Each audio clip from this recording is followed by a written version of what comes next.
11 50 12 35 89. ¿Qué tal, Jorge? ¿Cómo estás? Bien, bien. Aquí para hincarle el diente, ¿no? Como decís vos, Ujú. a tantos temas, pero sobre todo un tema muy importante para los trabajadores y trabajadoras, como es esta avanzada sobre derechos y conquistas, ¿no? ¿Y qué mejor que el invitado que tenemos hoy para hablar de eso? Absolutamente. Luis Roa, compañero, abogado de los trabajadores, docente universitario.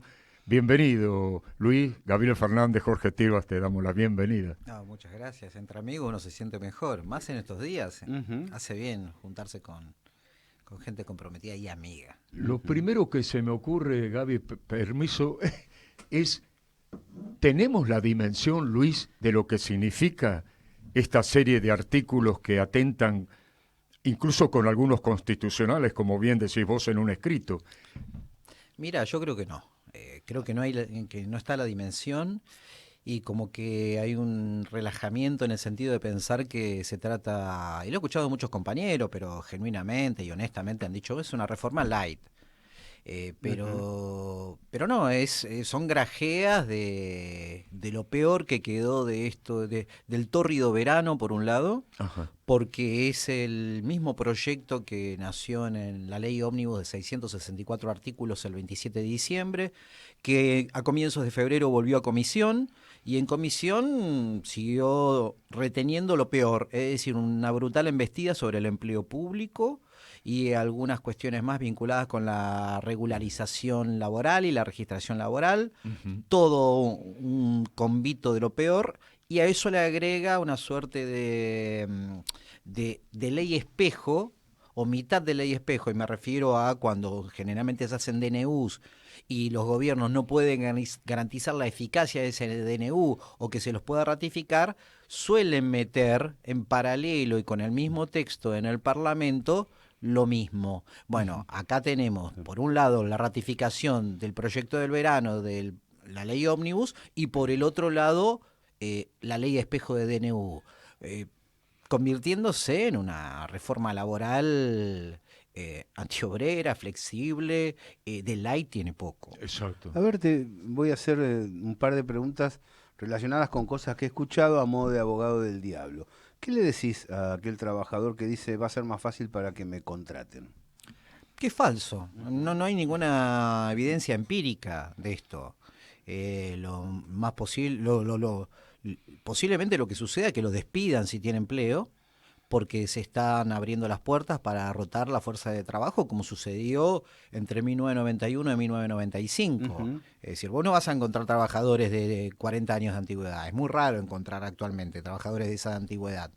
Sí. Lo que vas a encontrar trabajadores que tienen 20 años, los que entraron en el 2003, 2004, 2005 y menos también, obviamente. Ujú. Pero lo que creo que apunta es a una alta rotación de personal en un modelo expulsivo de mano de obra. Ujú.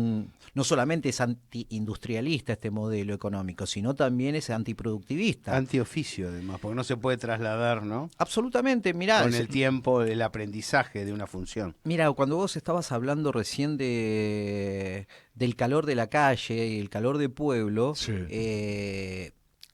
pensaba estas imágenes que el presidente eligió para mostrar de cuál es su modelo laboral y a quién se quería referir cuando hablaba del 1 de mayo, el Día de los Trabajadores. Y es un compendio de la precariedad, Ujú. mostrando los muchachos y las muchachas ahí en bicicletas, los nuevos ciberchangarines. Bueno, ese es el modelo, el precariato, como dice algún intelectual por ahí.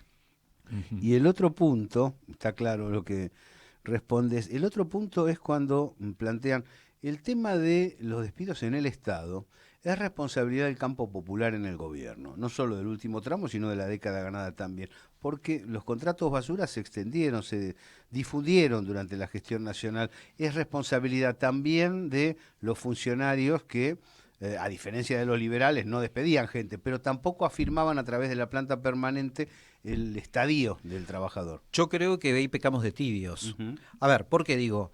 Porque no vamos a decir que no se hizo nada porque no sería cierto. Lo Sí. primero que hizo Néstor Kirchner es pagar la deuda externa y eso implicó que no tenemos más una oficina que monitorea los movimientos del empleo público en el tercer piso del Ministerio de Economía. Claro. No es un dato menor, porque lo Ujú. primero que te miran es la plantilla personal. Pero lo que se hizo es pasar de situaciones extremadamente precarias, como es la locación de servicio y la locación de obra, a planta transitoria. Pero ¿qué pasa? Los trabajadores que realizan tareas permanentes en estructuras permanentes del Estado no tienen que ser contratados en planta transitoria, sino en planta permanente y con su debido concurso. Y eso sucedió recién en el año 2011, 2012, 2013. Y vino, creo que era el decreto 514 del macrismo, del 23 de diciembre del 2015, Sí. y barrió con eso. Y vos fijate la diferencia, porque cuando el macrismo entró al gobierno de la ciudad en el 2007, ya en el 2008, por ley, pasaron a planta permanente muchísimos trabajadores que estaban en planta transitoria. Esto directamente es un desbande. Esto es un desbande porque lo que está haciendo es utilizar como la 21274, que era la ley de los milicos y sus socios civiles, está utilizando la disponibilidad como forma de inventar un purgatorio donde meten durante 12 meses a aquellos trabajadores y trabajadoras afectados por medidas de prescindibilidad, porque han eliminado los organismos, porque los han licuado, porque han eliminado el cargo, porque han licuado las funciones. Ese purgatorio de 12 meses no tiene otra cosa que el horizonte del desempleo. Vos decís, y me gustaría que lo profundizaras, que el tema es la economía, ¿no? Que en absoluto este tipo de medidas va a fomentar la inversión, a que los empresarios contraten más personas. Al contrario, hay ejemplos, esto que decías vos, empíricamente al contrario. Se ha demostrado que este tipo de flexibilidad no mejora en nada la contratación. Es decir, hay algo atrás, ¿no es cierto?, de esto. Mira, yo te podría contestar empíricamente y podría llegar a conclusiones falsas con los datos que te doy. Ejemplo, entre 1991 y el año 2002, en la caída de la ultraactividad, de la convertibilidad, perdón, Sí. y de la ultraactividad también, ¿no? Sí.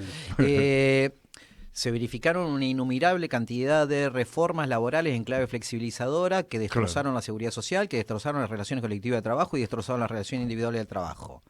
Ok, tuvimos 12 años de ese marco normativo de desprotección de los trabajadores.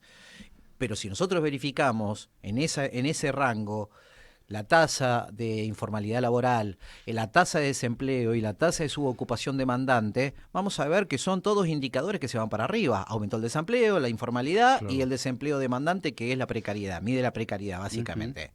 Ahora, a partir del 2004, no digo el 2003, pero a partir del 2004 y hasta el 2015, nosotros tenemos un fenómeno inverso.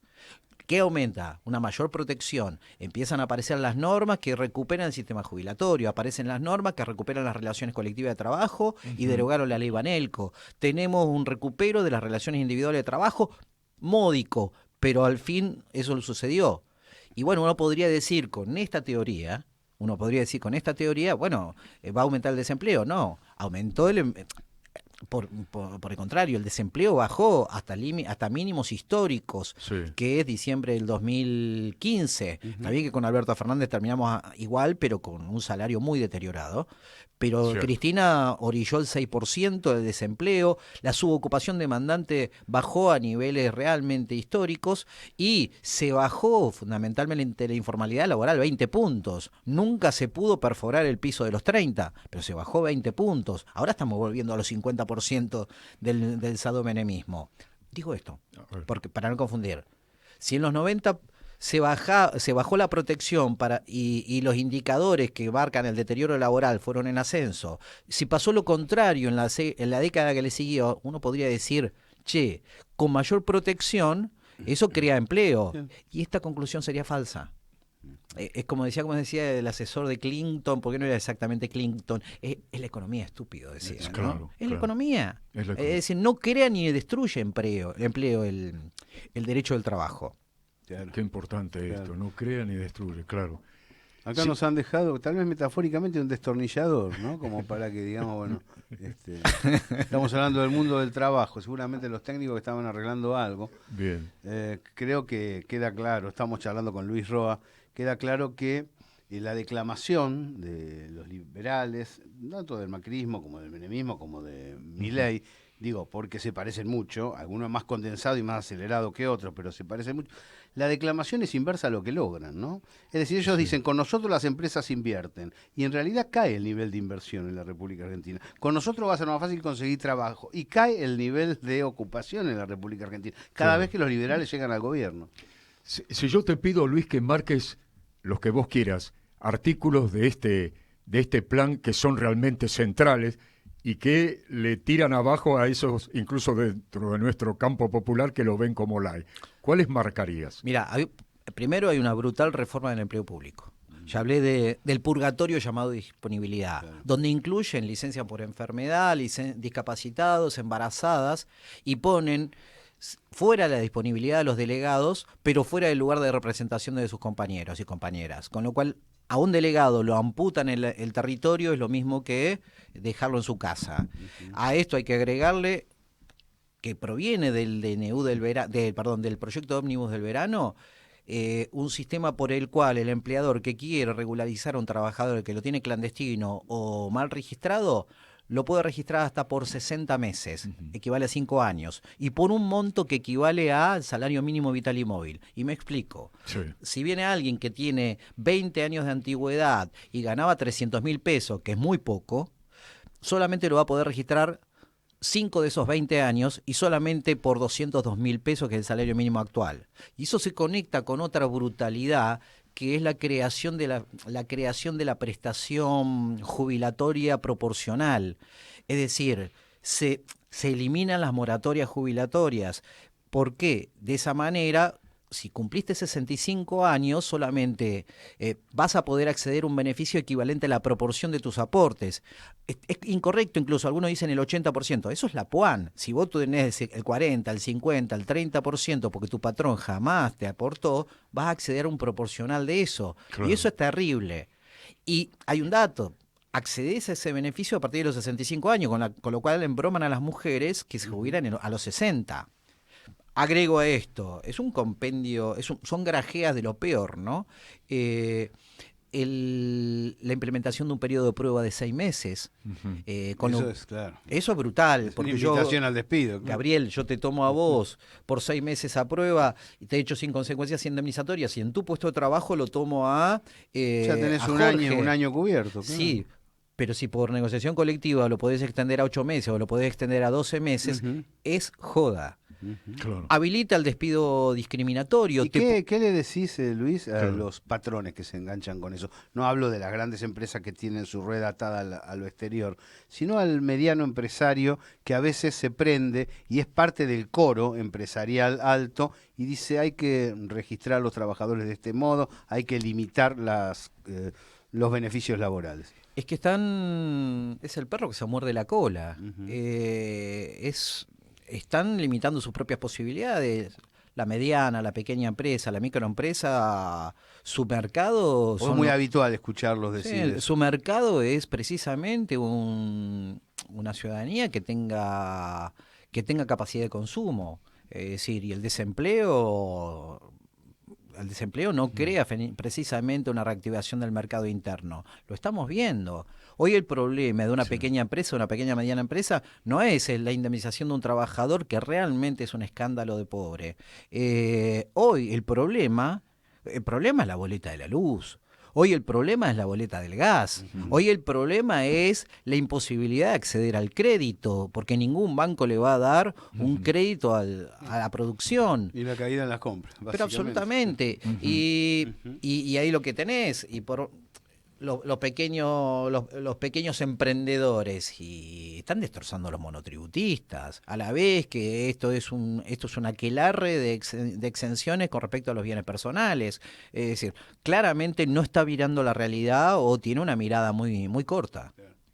Hay un intento, te leía a vos, de pasar al fuero penal el tema laboral, ¿no? Lo cual sería terrible, sacar del fuero laboral a los posibles, digamos, temas que tenga el trabajador con la patronal, porque entiendo yo, a ver, vos decime si es así, Luis, que el llevarlo al tema penal significaría realmente tratar de delincuentes a compañeros que hacen una toma de fábrica, una huelga o cualquier medida, digamos, en defensa de su tema, ¿no? Del laboral. Y que es exactamente eso que estás diciendo, Jorge. A ver, algunos compañeras y compañeros, genuinamente, reitero, están contentos porque esto se sacó del proyecto que se aprobó el otro día. Claro. Pero tenemos el protocolo que está vigente. El protocolo de antipiquetes está vigente. El escándalo que fue ayer en la Plaza de Mayo, el Frente Izquierda de Trabajadores, que los encajonaron para salir por un solo lugar, realmente fue escandaloso eso. Sí, sí. Cuando vieron muchísimo más, los 300.000, la multitud de 300.000 trabajadores en el otro lado, ahí ni aparecieron. Ujú. Pero esto es brutal. Esto es un modelo decimonómico y realmente es un modelo decimonómico. ¿Y por qué lo digo? En un Estado que no puede diferenciar entre un conflicto en términos de seguridad e inseguridad pública de un conflicto capital-trabajo. Es decir, ¿y cuál es la respuesta? El Código Penal y la cana y la cachiporra. Claro. Es decir, es la criminalización de la protesta. Ujú. Y en un genérico, ya no es protesta social, la protesta. Esto Alberdi se caería de culo Claro. si lo viera. ¿Por qué? Porque está abrogando las garantías básicas de Claro. la libertad de expresión. Ujú. Un liberal real debería estar muy preocupado. Ujú. Es cierto. Incluso se vulnera, obviamente quedó ahí latente, el artículo 14 bis de la Constitución, la libertad de expresarse con medios como la protesta, la huelga o cualquier otra de las herramientas que tenemos los trabajadores. Realmente es un atentado terrible contra la libertad. Yo creo que allá se me vio claramente. Estos muchachos de la izquierda, que a veces se equivocan, hacen actos aparte, esas Sí, cosas. pero tienen derecho a pero protestar, lo claro. tienen. A ver, Sí. había una cantidad no relevante, la ciudad estaba en otra, no interrumpía el tránsito de nadie, podías agarrar, tirar un colchón en la 9 de julio, o en la Avenida de Mayo y dormirte una siesta que no te pasaba nada, y sin embargo se quiso mostrar la fuerza bruta. Yo lo que creo es que acá estamos en una batalla civilizatoria. Yo no quiero dar discursos grandilocuentes, pero es una discusión. Es muy fuerte, sí. Es cierto. una discusión civilizatoria, porque ya no estamos discutiendo la huelga, estamos hablando de las libertades básicas. Las libertades, a ver, Sampaio no hablaba del derecho de huelga, él hablaba de la libertad de huelga, que conceptualmente es mucho más poderoso ese concepto. Y las libertades, la de huelga, pero cualquier otra libertad Sí. pública, voy a ser absolutamente también recurrente, es decir, ¿dónde se ejerce una libertad pública sino en el ámbito de lo público? Claro. Es decir, en la ducha, con el WhatsApp, Claro. que está con el Instagram. No, es en la calle. Tanto que declamaron con la libertad, no se puede hacer nada. No, No sé si claro. pudiste ver, Luis, el documento de la CGT referido al tema, donde hace algunas precisiones sobre la cuestión laboral. ¿Cuál es tu mirada? No, yo creo que la CGT está teniendo una posición compleja, como es la CGT, porque la CGT... Hay muchos afluentes, claro. Claro, ¿no? Claro. Es decir, algunos piensan que quieren una urgencia en las decisiones, una velocidad que se le puede llegar a pedir a quienes se reúnen en una cabina de teléfono, como decía el general. Sí. Pero la CGT está tratando de reunir distintas miradas y tener una posición clara. A ver, se habla con los hechos. Muchos decían, bueno, la CGT desinfló la marcha del 1. Y no, pero Estamos a 4 meses de la asunción, menos mal ¿no? si la desinfló, ¿eh? Menos mal si la desinfló, diría yo. Va a la 1 de la tarde, a las 2 de la tarde, decían algunos, pronosticaban se levanta el paro del 9. Y no se estaría verificando. Con lo cual yo creo que hay una lectura del momento que realmente es grave. Y la CGT ha tenido demostraciones mucho más amplias y pluralistas que lo que han tenido otros sectores de la sociedad. Es decir, que la CGT haya estado el 24 de marzo, toda la CGT. Es muy importante. No y solamente- que haya ido a la marcha universitaria. Ahí va Claro, perfecto. claro. Es decir, lo que está dando claras señales el movimiento obrero organizado a través de la Confederación General del Trabajo de decir, este es un problema de la sociedad civil frente a un gobierno que viene por todo y por todos. Con lo cual, me parece que no solamente es para aplaudir, porque no es momento para aplausos, es momento de acciones, ¿no? Claro. Pero Pero creo que la sociedad abre un puente con la sociedad que está ahí por ahí un poquito deteriorado históricamente, producto también de la construcción de sentido que se tiene alrededor del movimiento sindical. Bienvenido sea. Bien. Incluso en línea con esto, Luis, que hoy la CGT tenga a las dos CTA al lado, e incluso a la UTEP, la Unión de Trabajadores de Economía Popular, es justamente criterios de amplitud como vos estás planteando. Yo creo que se han dejado de lado discusiones estériles que hubo durante los 90. Exacto. Y vos señalabas algo de entrada al aire, Gabriel. Hoy no son los 90. En los 90 uno iba a una marcha y no encontraba sub 40. ¿Por qué? Faltaban 2 generaciones. Se habían llevado a todos. El que no estaba roto en la casa había desaparecido, no estaba.